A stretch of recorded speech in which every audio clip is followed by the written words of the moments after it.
Alors, nous allons revenir sur la correction de l'exercice 20, page 125, donc le premier exercice sur le produit scalaire. Nous sommes placés dans un tétraèdre et nous cherchons à calculer le produit scalaire BA scalaire BD. Alors déjà, il faut qu'on se ramène à un plan. Alors, le produit scalaire BA scalaire BD, donc vous avez vos deux vecteurs qui sont ici. Vous voyez que les points B, A, D sont tous les trois dans le plan BAD. Donc finalement, on revient à calculer un produit scalaire dans le plan BAD. Le plus simple ici, ça va être d'utiliser le projeté orthogonal. Là, on vous le montre clairement avec l'angle droit qui est ici. Donc, pour utiliser le projeté orthogonal, il faut que vos deux vecteurs aient la même origine. Donc ici, c'est le point B, donc ça va. Et ensuite, vous avez deux choix possibles. Soit vous projetez le A sur BD, donc vous voyez le A sur BD, ou alors vous projetez le D sur BA. Alors le D sur BA, ici ça serait pas judicieux puisque on obtiendrait à peu près un point qui serait à peu près ici. C'est un point qu'on maîtrise pas. Donc on va pas projeter D sur BA.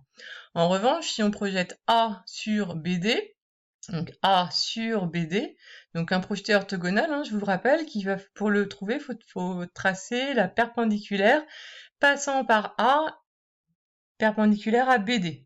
Donc on obtient le point H. Donc là ça nous arrange puisqu'on a une information sur H. Donc du coup, le produit scalaire BA-BD, puisqu'on a mis A sur BD et que nous avons obtenu le point H, nous allons remplacer le point A par H. Donc BA scalaire BD, ça devient BH scalaire BD.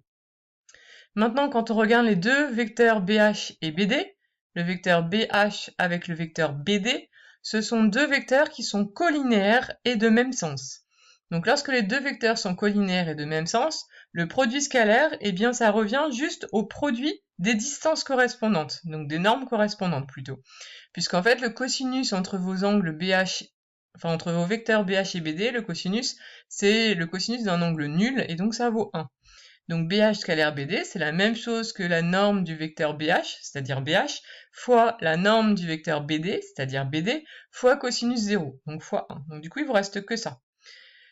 Donc ensuite, il y a juste à remplacer par les informations du texte. BH, c'est 3, BD, c'est 3 plus 2, donc 5. Et donc voilà, nous obtenons 15.